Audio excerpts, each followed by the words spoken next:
जयपुर के चौमू में सुबह सुबह बुलडोजर एक्शन। नगर निगम ने अवैध अतिक्रमण हटाने का काम किया शुरू। नगर निगम के मुताबिक लगभग 20 नोटिस के बाद भी लोग नहीं माने। चौमू में नगर निगम का ये बुलडोजर एक्शन अब हुआ। 25 दिसंबर के बवाल के बाद एक्शन। चौमू में अवैध निर्माण पर कार्रवाई। चौमू की कलंदरी मस्जिद इलाके में कार्रवाई। बुलडोजर एक्शन पर सियासत भी गरमाई।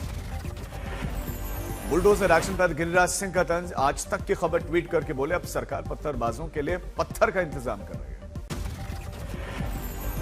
कर्नाटक के बेलारे में कांग्रेस विधायक नारा भरत रेड्डी और बीजेपी विधायक गली जनार्दन रेड्डी के समर्थकों के बीच में झड़प। जम्मू कश्मीर के कठुआ में जमकर बर्फबारी। बर्फ की फुहार से पहाड़ों का श्वेत श्रृंगार मनमोहक नजारा। बर्फ की फुहार ने सैलानियों के वीकेंड को दोगुने उसमें खुशियां बढ़ाई। पहाड़ों से लेकर सड़कों तक सफेद चादर बिछी दिखी। जम्मू कश्मीर के भद्रवाह घाटी में बर्फबारी से पहाड़ों की बदली रंगत। स्नोफॉल को देखते हुए खुशी से झूम उठे सैलानी और स्थानीय लोग। सैलानियों ने नए साल के मौके पर जमकर स्नोफॉल का लुत्फ उठाया। सैलानियों के चेहरे खिले। लगातार हो रही बर्फबारी से भद्रवाह में तापमान गिर गया। जबरदस्त ठंड और सैलानियों का जोश हालांकि बरकरार। कठुआ में बर्फबारी से पहाड़ियां और वादियों का श्वेत श्रृंगार। चारों ओर चांदी की तरह चमचमाती बर्फ की चादर। घरों की छतों, रास्तों, पेड़ों पर बर्फ। बर्फबारी से तापमान में अब गिरावट। चंबा में जमकर हुई नए साल पर बर्फबारी। पहाड़ों और मैदानी इलाकों में बर्फ की मोटी चादर दिखी। पेड़ के पत्तों पर जमी दिखी बर्फ की थाहें। पहाड़ों पर मौसम का लुत्फ उठाने के लिए सैलानियों का तांता। सैलानी बर्फबारी का परिवार और दोस्तों के साथ आनंद लेते दिखाई दिए और नए साल के मौके पर जमकर भी डांस किया।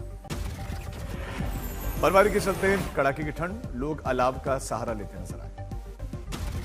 पुंछ में जोरदार बर्फबारी। पहाड़ों और घरों पर बर्फ की मोटी परत बिछी हुई। मनाली में पड़ रही भीषण ठंड। तापमान माइनस में दर्ज। तेज हवाओं ने स्थिति को और ज्यादा कठिन बनाया। हिमाचल प्रदेश के वादियों में जारी है भारी बर्फबारी का दौर। सर्द मौसम में पहाड़ों की खूबसूरती बेचार चांद लगे। सोलंग वैली अटल टनल के बीच रास्ते पर सैलानियों का सैलाब दिखा। बर्फबारी के चलते सब खुश दिखे। इंदौर में दूषित पेयजल से ही उल्टी दस्त का प्रकोप। लैब टेस्ट में खुलासा, अब तक 7 लोगों की से ज्यादा की इससे मौत हुई। हाईकोर्ट ने 2 दिन में मांगा जवाब। कई लोग अभी भी हॉस्पिटल में भर्ती हैं, लोग परेशान। घटना के बारे में मंत्री कैलाश विजयवर्गीय ने जानकारी दी। बताया कि 1400 लोग बीमार हैं, 200 अस्पताल में भर्ती हैं, एक मरीज इस समय वेंटिलेटर पर। इंदौर घटना को लेकर कांग्रेस के एमपी सरकार पर वार कहा कि ऐसी घटना भ्रष्टाचार का नतीजा, सिर्फ मुआवजे से काम नहीं चलेगा, सख्त फैसला लेना होगा। चुनावी राज्य बंगाल में मोदी सरकार की सौगात। गुवाहाटी से कोलकाता के बीच में वंदे भारत स्लीपर ट्रेन का ट्रायल पूरा। पीएम करेंगे जल्द उद्घाटन। टीएमसी के स्थापना दिवस पर सीएम ममता बनर्जी के हुंकार। सीएम बोले कि बुरी ताकतों के आगे हम झुकेंगे नहीं। टीएमसी के स्थापना दिवस पर महासचिव अभिषेक बनर्जी ने सभी कार्यकर्ताओं का जताया आभार। कहा कि कोई भी ताकत बंगाल को हरा नहीं सकती। मुख्य चुनाव आयुक्त ने अभिषेक बनर्जी की उनके साथ तीखी बहस। एसआईआर से जुड़ी मीटिंग में हंगामा। अभिषेक ने बोला वोट चोरी ईवीएम से नहीं, वोटर लिस्ट से हो रही है। अभिषेक बनर्जी पर बीजेपी नेता दिलीप घोष ने कहा कि अभिषेक बनर्जी डरे हुए। 2026 में बदलाव का मन बंगाल ने बनाया। रिश्तों में खिंचाव के बीच में जल सहयोग जारी। भारत और बांग्लादेश ने शुरू की गंगा पद्मा की संयुक्त मामला। गृहमंत्री अमित शाह आज अंडमान निकोबार के दौरे पर कोस्टल सिक्योरिटी और तमाम विकास कार्यों की समीक्षा करेंगे। केजीएमयू धर्मांतरण मामला। पीड़िता ने मजिस्ट्रेट के सामने दोहराए अपने आरोप। धारा 164 में बयान दर्ज। प्रेसिडेंट डॉक्टर रमीजुद्दीन नाइक पर शिकंजा। कोर्ट ने जारी किया गैर जमानती वारंट। केजीएमयू केस में आरोपी फरार। पुलिस के कई राज्यों में दबिश। कुर्की की चेतावनी।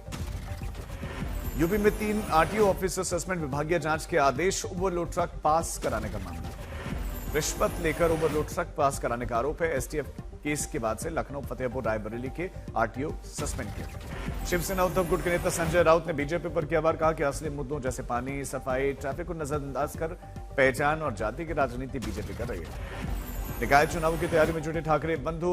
उद्धव का घोषणा पत्र। चुनावी रणनीति पर राज से मुलाकात। मुंबई में केंद्रीय मंत्री पीयूष गोयल ने महायुति कार्यकर्ता बैठक में लिया भाग। बैठक में आगामी चुनावों को लेकर दिशा निर्देश। बांग्लादेश में हिंदुओं पर हिंसा को लेकर संघ प्रमुख ने चिंता जाहिर की। रायपुर में हिंदू सम्मेलन में बोले कि इस तरह के संकट का सामना करने के लिए एकजुटता जरूरी है। मोहन भागवत ने कहा कि सामाजिक सद्भाव से ही सभी चुनौतियों का समाधान संभव। रायपुर में बोले मोहन भागवत, ये देश सबका है, लोगों को जाति, धन या भाषा के आधार पर आंका नहीं जाना चाहिए। भागवत के बैन पर कांग्रेस नेता शमा मोहम्मद गवार कहा, भागवत की एकता की बात से वो सहमत है, लेकिन बीजेपी आरएसएस नेता खुद इसे नहीं मानते। भागवत के बैन पर शिवसेना नेता शाहीन एनसी ने कहा कि भाषा लोगों को जोड़ती है, बांटती नहीं। मराठी सीखना भी जरूरी और हिंदी सीखना भी। बीजेपी नेता संगीत सोम का विवादित बयान अभिनेता शाहरुख खान को बताया गद्दार। देवकी नंदन ठाकुर ने कहा कि अगर इस देश में बांग्लादेशी क्रिकेटर खेलेगा तो वो भूले नहीं कि इस देश में हिंदू बहुसंख्यक की वजह से वो हीरो बने हैं, और जो लोग हीरो बना सकते हैं वो जीरो भी बना सकते हैं। जगत गुरु स्वामी रामभद्राचार्य ने शाहरुख खान को धोखेबाज बताया, कहा कि वो किसी के हीरो नहीं। परीक्षा पे चर्चा 2026 के लिए हुए 3 करोड़ से ज्यादा रजिस्ट्रेशन, नए आंकड़ों ने रिकॉर्ड बनाया। नए साल पर सेना प्रमुख जनरल उपेंद्र द्विवेदी ने दिल्ली कैंट बेस हॉस्पिटल का दौरा किया, स्टाफ की निस्वार्थ सेवा और मरीजों की देखभाल की सराहना की। पीएम मोदी ने तिरुवनंतपुरम निगम में जीत पर मेयर को लिखा पत्र, केरल में बीजेपी नेतृत्व कार्यकर्ताओं को बधाई दी, कहा कि ये एक युग। रक्षा मंत्री राजनाथ सिंह ने डीआरडीओ के 68वें स्थापना दिवस पर ऑपरेशन सिंदूर में उनके विकसित हथियारों की निर्णायक भूमिका की सराहना की। मां राबड़ी देवी के जन्मदिन पर 7 महीने के बाद 10 सर्कुलर आवास पहुंचे तेज प्रताप यादव, मां के साथ काटा केक, सोशल मीडिया पर फोटो साझा की। यूपी में 21 आईएएस अधिकारियों की जिम्मेदारी में बदलाव, पदोन्नति पाने वाले प्रमुख सचिव और सचिव को तैनाती मिली। फरीदाबाद के भक्त ने शिरडी में साईं बाबा को अर्पित किया सोने का रत्न जड़ा एक मुकुट, 80 लाख रुपए की बताई जा रही है मुकुट की कीमत। दिल्ली में खाटू श्याम धाम में नए साल पर 20 लाख से ज्यादा श्रद्धालुओं ने बाबा श्याम के किए दर्शन, नाश्ता और भक्ति की विशाल सलाहियों का। सवाई माधोपुर में प्रियंका गांधी ने परिवार के साथ रणथंभौर नेशनल पार्क में सैर की, प्रियंका ने जंगल में बाघ सीएम योगी के ऊपर एक्शन, चंदौली में दबंग के कब्जे से 24 घंटे में वापस दिलाया मकान, पूर्व सैनिक की बीमार बेटी को न्याय मिला। रामबन में सीआरपीएफ ने ओपन एयर जिम का शुभारंभ किया, जिम में व्यायाम करने के लिए सभी तरह के मशीनें उपलब्ध दिखाई दी।